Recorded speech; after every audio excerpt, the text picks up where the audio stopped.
Today I'm going to show you the family tree of the Rothschild family, one of the wealthiest families in world history, as well as one of the most controversial. This video is part one of a two-part collaboration with fellow YouTuber Mr. Beat. In part one, I'll be focusing primarily on the family tree and introducing you to some of the more well-known members of the Rothschild dynasty. In part two, Mr. Beat, a social studies teacher, will be delving deeper into the family's history and discussing some of the many conspiracy theories that have come to be associated with their name.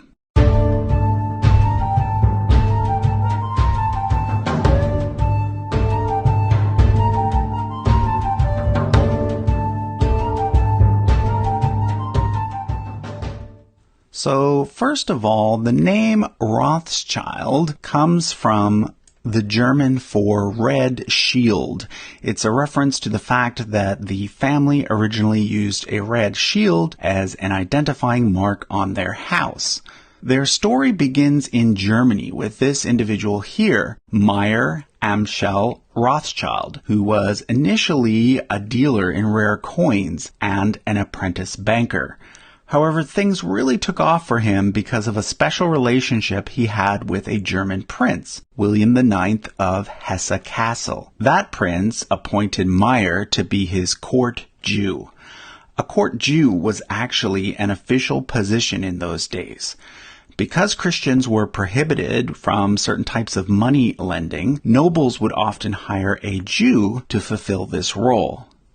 So Meyer ended up managing the money for one of the richest princes in Europe, and by doing so, he himself became very rich as well. Eventually, he started managing money for other princes, and even entire governments. By this point, he had several adult sons. So what he did was he created a Rothschild bank, and he sent each of his 5 sons to a different capital in Europe to run a branch there. His eldest son, Amschel, ran the original branch in Frankfurt, and then his son Solomon was sent to Vienna, Nathan to London, Karl to Naples, and James to Paris. The family then developed a network of agents that allowed for safe and speedy transfer of gold across the continent, as well as for ease of communication between the various branches. This made all 5 branches extremely successful. However, the London branch was perhaps the most successful of all. During the Napoleonic Wars, Nathan almost single-handedly financed the entire British war effort and took care of paying British troops and their allies across the continent. There's a well-known legend that the family made their millions by taking advantage of the fact that they received word of Napoleon's defeat one day ahead of everyone else in London. But that story is not actually true. Although they did receive word of the defeat before everyone else, they didn't actually make money off that fact. What they did make money off of is accurately predicting what would happen in European markets over the next several years and making the right investments based on those predictions. So by the 1820s, the Rothschilds were the wealthiest family in Europe, and they continued to be hugely influential within the world of international finance throughout the 19th century. The 5 brothers were given the title of Baron by the Emperor of Austria, which is why you often see the German von or a French de before their last name. Nathan, being based outside of the continent, was one of the few that did not use the title. So let's look at the 3rd generation Rothschilds. Almost all of the males in the 3rd generation married one of their female first cousins. This ensured that the dynasty's wealth stayed within the family. So, for example, Anselm, the firstborn son of Solomon, married his cousin Charlotte, the daughter of Nathan. He's shown in yellow because he's from the Austrian branch, and she's shown in red because she's a member of the British branch. Likewise, Lionel, the firstborn son of Nathan, married his cousin, also named Charlotte, but she was a daughter of Carl from the Italian branch. So let's look at each one of these branches in turn. The eldest son never married, so when he died, the original Frankfurt branch was taken over by two of the sons of Carl from the Italian branch. These two individuals here. The middle son took over the Italian branch. But none of these individuals had heirs. So eventually, both the Frankfurt branch and the Naples branch closed. Let's look at the Austrian branch next. With the death of Amschel Rothschild, the Austrian branch became the senior branch, and the eldest son of Solomon became the most senior male in the family. By the time we get to the fourth generation, these people were born directly into extreme wealth. Therefore, some of them weren't necessarily interested in the hard work of running a major bank. They were more interested in collecting art, building mansions, and pursuing their hobbies. This was the case for the firstborn son, Nathaniel. The second son, Ferdinand, actually moved to Great Britain and eventually served as a member of Parliament there. So it was the third son, named Albert, who ended up taking over the Austrian branch. He married a cousin from the French branch. From there, Albert's sons took over the business in Vienna. On the chart, I've only shown one of these sons, but there were a few others as well. However, the fortunes of this entire branch of the family declined quickly in the 20th century due to three major events. First of all, Austria lost World War I, and therefore many of their debtors defaulted on their loans. Second, they were hit hard by the Great Depression, and in fact were one of the first banks to declare bankruptcy. Third, and most devastating of all, most of their assets were seized when the Nazis came to power. In fact, one of the brothers, Louis de Rothschild, who I've shown here, was captured by the Nazis and ransomed for $21 million. That's almost $350 million in today's dollars, perhaps the largest ransom ever paid. The last male member of the Austrian branch died in 1976, which is why the British branch is currently the most senior branch today. But we're going to skip the British branch for now and quickly look at the last two branches first. I've already mentioned that the Italian branch eventually fizzled out. They intermarried with the British branch, though, so their legacy lives on through that connection. That leaves the French branch. That branch is the only one other than the senior British branch that still exists today. It started with James, the youngest of the 5 original brothers.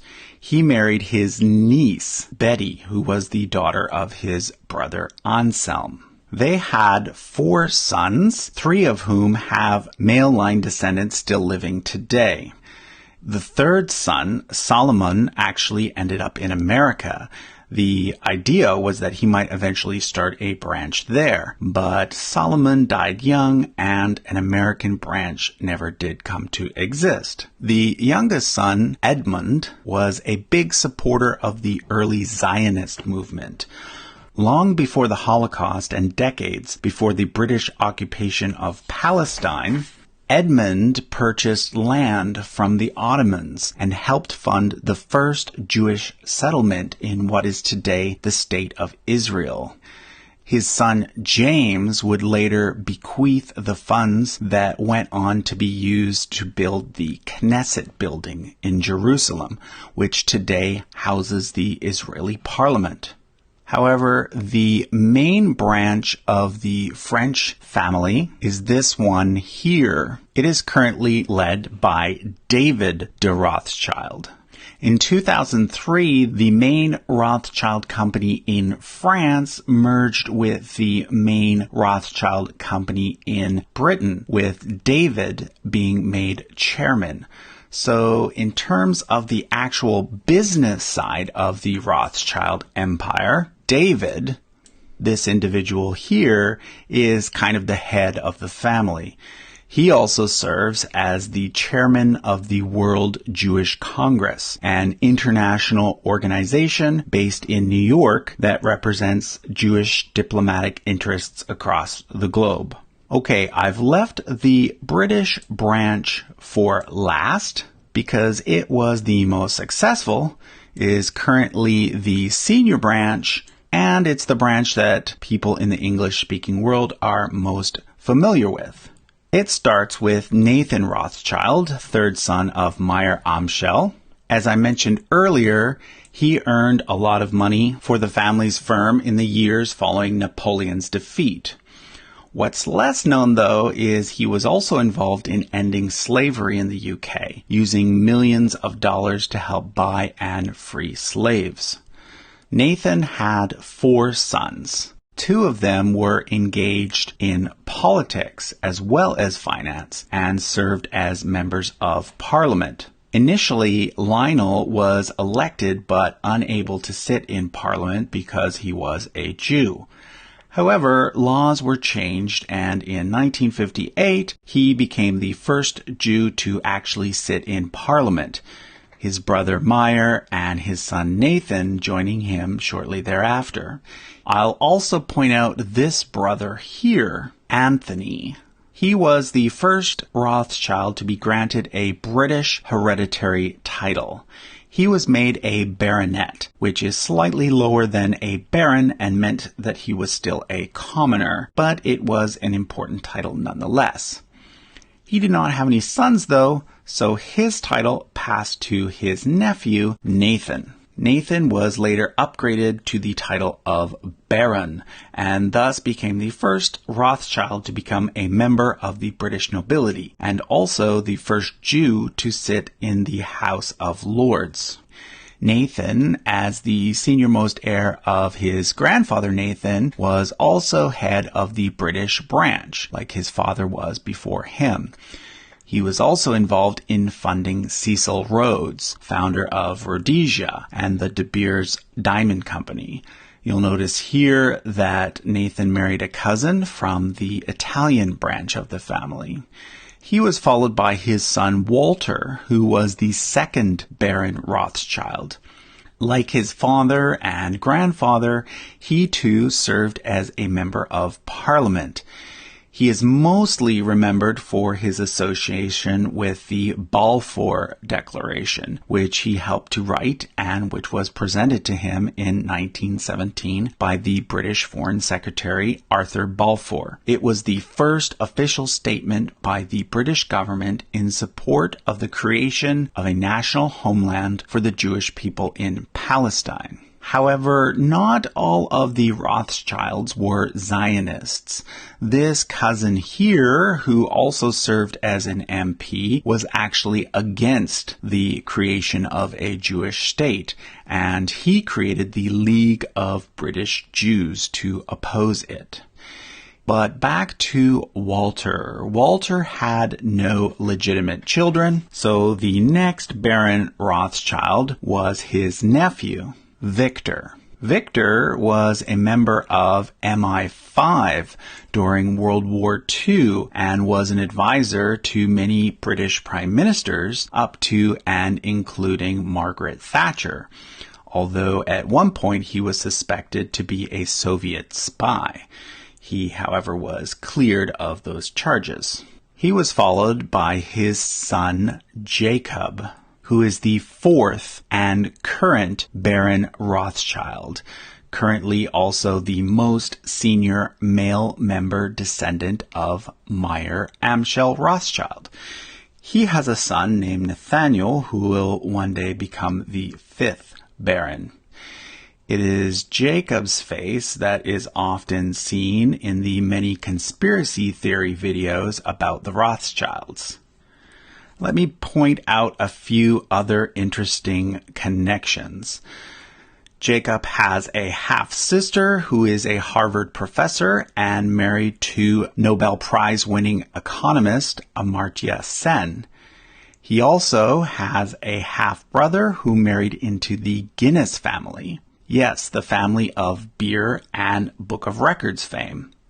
They had 3 children. Their son married into the Hilton family of hotel fame and is the brother-in-law of Paris Hilton. Their daughters married the Goldsmith brothers, one of whom is currently a British MP. On the business side of things, the running of the actual company established by Nathan Rothschild eventually came to be run by this branch of the family here. Most recently, Evelyn Rothschild, who also served as the personal financial advisor to Queen Elizabeth. In the 1980s, there was a family feud between Jacob and Evelyn that ended in Jacob leaving the original company. Later, after Evelyn retired, the British firm eventually merged with the French branch, as I mentioned earlier, and is currently being run by David de Rothschild.